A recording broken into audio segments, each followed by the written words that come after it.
Assalamualaikum warahmatullahi wabarakatuh. Perkenalkan, kami dari kelompok 1 Hukum Bisnis kelas E Fakultas Ekonomika dan Bisnis Prodi Akuntansi, dosen pengampu Bapak Bagus Ramanda, SHMU. Pada video kali ini kami akan memaparkan hasil diskusi kami tentang pengantar hukum sebagai pemenuhan syarat ujian akhir semester 2. Sebelumnya, izinkan kami memperkenalkan diri. Saya Raffi alias Azhar dengan 3 NIM terakhir 331. Saya Alisa Kanan Diri dengan 3 NIM akhir 329. Saya Rifki Amar Noval dengan 3 NIM akhir 327. Saya Farhan Kurniawan dengan NIM akhir 315. Saya Yunita Putri dengan 3 NIM akhir 321. Selamat menyaksikan. Oke, yang pertama saya akan menjelaskan tentang pengertian hukum.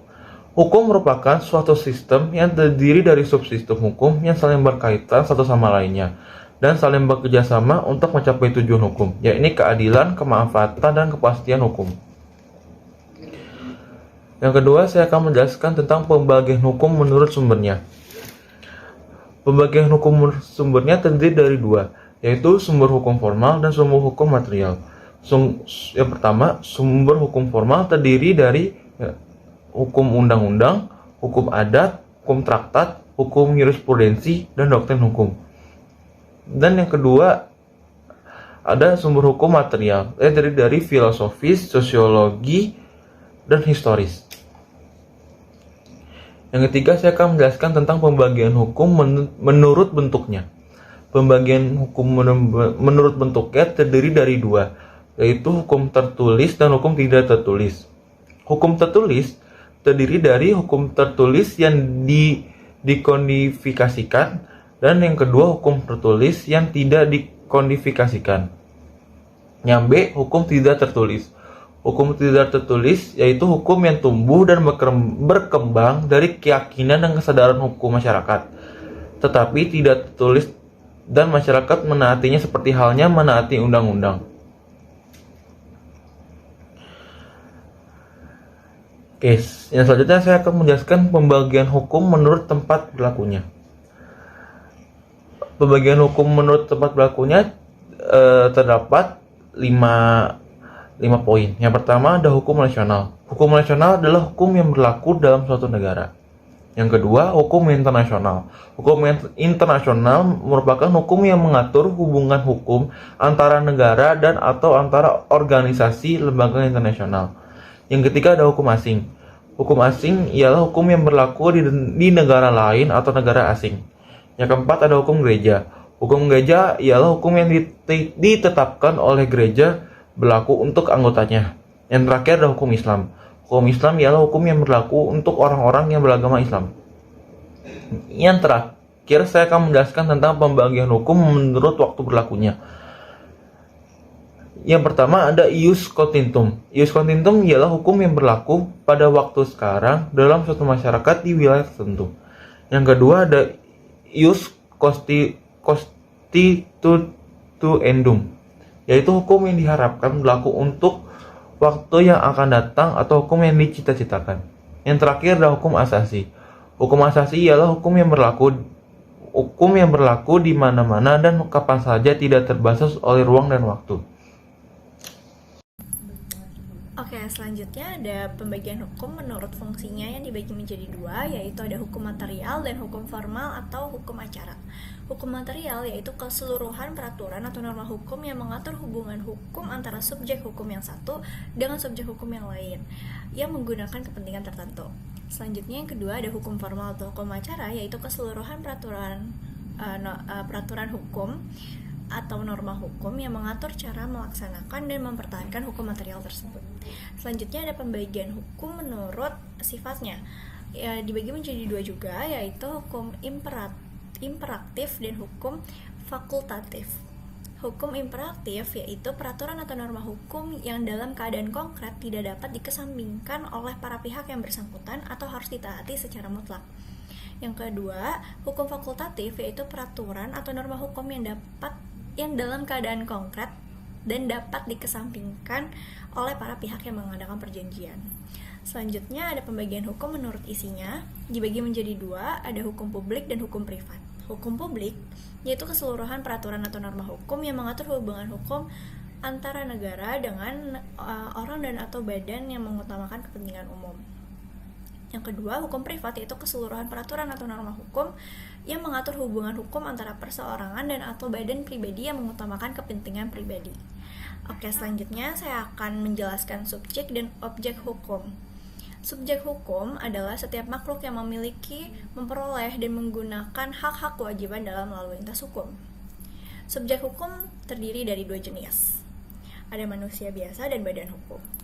Manusia biasa sebagai subjek hukum telah mempunyai hak dan mampu menjalankan haknya dan dijamin oleh hukum yang berlaku. Dalam hal itu, menurut pasal 1 KUH Perdata menyatakan bahwa menikmati hak warganegaraan tidak tergantung pada hak warganegaraan.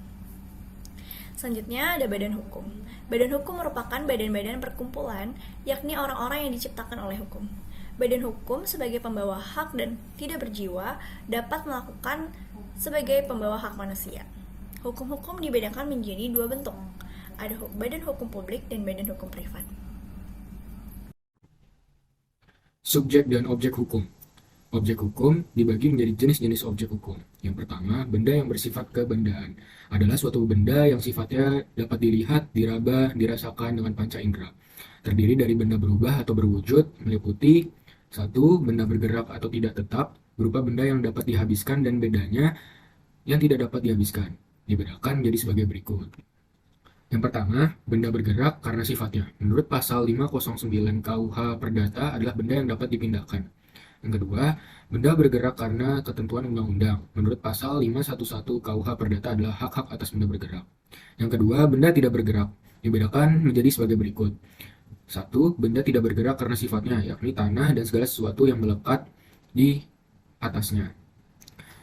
Yang kedua, benda tidak bergerak karena tujuannya, yakni mesin, alat-alat yang dipakai dalam pabrik. Yang ketiga, benda tidak bergerak karena ketentuan undang-undang. Ini berwujud hak-hak atas benda-benda yang tidak bergerak.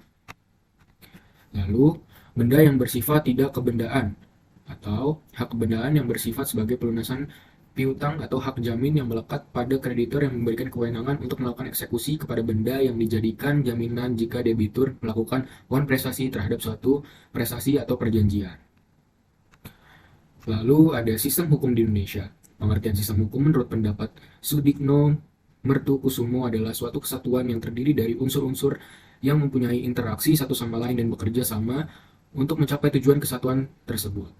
Sistem hukum di Indonesia didasarkan pada hukum campuran yang terdiri dari unsur-unsur hukum adat, hukum Islam, dan hukum modern berdasarkan sistem hukum Eropa kontinental. Lalu ada unsur-unsur hukum. Di unsur-unsur hukum tersebut terdapat 4 yang meliputi di unsur-unsur hukum. Yang pertama, konstitusi. Konstitusi adalah dasar hukum suatu negara yang bersifat prinsip-prinsip dasar, hak asasi manusia, tata negara, dan hubungan antara lembaga negara dan masyarakat. Yang kedua, putusan pengadilan. Putusan pengadilan adalah hasil dari proses persidangan yang menentukan hak dan kewajiban pihak-pihak terkait. Yang ketiga, peraturan perundang-undangan. Peraturan perundang-undangan merupakan aturan hukum yang dikeluarkan oleh pemerintah untuk mengatur kehidupan masyarakat.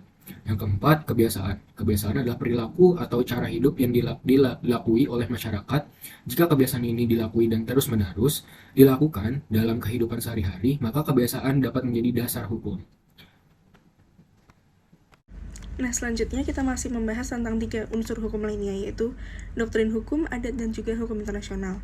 Di mana doktrin hukum adalah sebuah pandangan atau teori tentang hukum yang dikembangkan oleh para ahli hukum. Nah, doktrin hukum ini dapat digunakan sebagai panduan dalam mengambil keputusan dalam kasus-kasus hukum yang kompleks. Selanjutnya adalah adat. Adat merupakan aturan hukum yang berlaku dalam sebuah masyarakat. Adat ini mengatur tentang tata cara hidup, hubungan sosial, dan juga sistem kepercayaan masyarakat adat. Jika adat ini diakui dan terus dilakukan dalam kehidupan sehari-hari, maka dapat dijadikan sebuah dasar hukum. Yang terakhir adalah hukum internasional. Hukum internasional adalah aturan hukum yang berlaku antara negara-negara di dunia.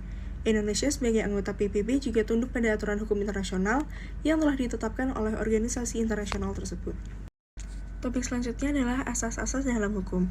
Asas-asas hukum adalah aturan dasar dan prinsip-prinsip hukum yang bersumber pada nilai. Van der Velden berpendapat asas hukum adalah tipe putusan yang digunakan sebagai tolak ukur untuk menilai situasi atau digunakan sebagai pedoman berperilaku. Di dalam hukum bisnis, terdapat 2 asas yang menjadi sumber utama dalam hukum bisnis, sebagaimana yang diatur di dalam pasal 1338 ayat 1 KUH Perdata. Nah, 4 asas-asas dalam hukum itu yang pertama ada asas kontrak, yaitu di mana masing-masing pihak terikat untuk tunduk kepada kontrak bisnis yang telah disepakati. Yang kedua adalah asas kebebasan berkontrak, yaitu di mana masing-masing pihak bebas untuk membuat dan menentukan isi dari kontrak bisnis yang akan mereka jalankan nantinya. Yang ketiga yaitu asas konsensualisme yang diatur dalam pasal 1320 KUH Perdata, yaitu para pihak yang mengadakan perjanjian itu harus sepakat, setuju, dan seias kata mengenai hal-hal pokok dalam perjanjian yang diadakannya. Dan asas yang terakhir adalah asas itikat baik yang diatur di dalam pasal 1338 KUH Perdata, yaitu suatu perjanjian yang dibuat haruslah dilaksanakan dengan mengindahkan norma-norma kepatutan dan kesusilaan, yang berarti bahwa perjanjian itu harus dilaksanakan sedemikian rupa sehingga tidak merugikan salah satu pihak. Asas-asas tersebut kemudian menjadi pedoman bagi para pelaku bisnis, khususnya dalam hal ketika ingin melakukan kerjasama bisnis. Topik selanjutnya yaitu pengertian hukum bisnis. Hukum bisnis adalah sebuah aturan yang mengatur kegiatan bisnis agar tetap berjalan sesuai dengan koridor dan adil. Hukum bisnis sendiri dibuat secara tertulis yang bertujuan untuk melindungi, mengawasi, sekaligus mengatur segala hal aktivitas perdagangan industri di bidang jasa maupun barang. Oke, selanjutnya ada sejarah hukum bisnis. Sejarah hukum bisnis melibatkan perkembangan dan evolusi sistem hukum yang mengatur aktivitas bisnis dan komersial. Perkembangan ini meliputi pengaturan kontrak, kemitraan, perusahaan, dan aspek hukum lainnya yang terkait dengan dunia bisnis. Berikut ini adalah beberapa tonggak sejarah yang relevan dalam pengembangan hukum bisnis. 1. Ada hukum Romawi, yang merupakan hukum Romawi memiliki pengaruh yang kuat dalam perkembangan hukum bisnis. Hukum Romawi mengatur kontrak, kepemilikan, dan kewajiban hukum yang terkait dengan bisnis dan perdagangan. Yang kedua ada hukum merchant. Pada abad pertengahan, komunitas pedagang di Eropa mengembangkan hukum mereka sendiri yang dikenal sebagai hukum merchant. Hukum merchant menjadi dasar bagi hukum komersial modern, termasuk pengaturan kontrak, perusahaan, dan perdagangan internasional. Yang ketiga ada hukum umum Inggris. Sistem hukum umum Inggris memainkan peran penting dalam pengembangan hukum bisnis di banyak negara, terutama melalui pengadopsian dan adaptasi prinsip-prinsip hukum Inggris oleh koloni-koloni Inggris.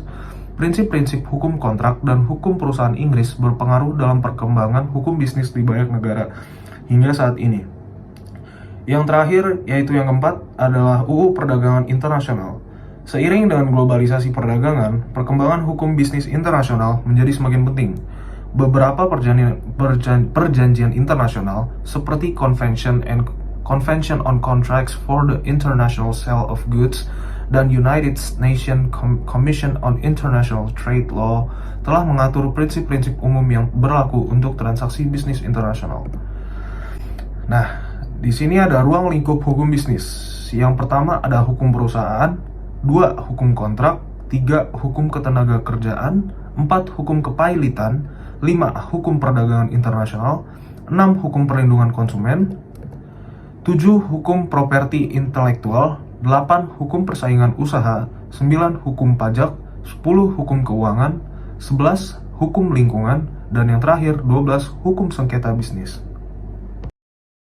Sekian pemaparan dari kelompok kami. Mohon maaf bila ada kesalahan dari perbuatan maupun perkataan. Terima kasih sudah menonton hingga akhir. Jangan lupa like, Komen, share, and subscribe. Dadah.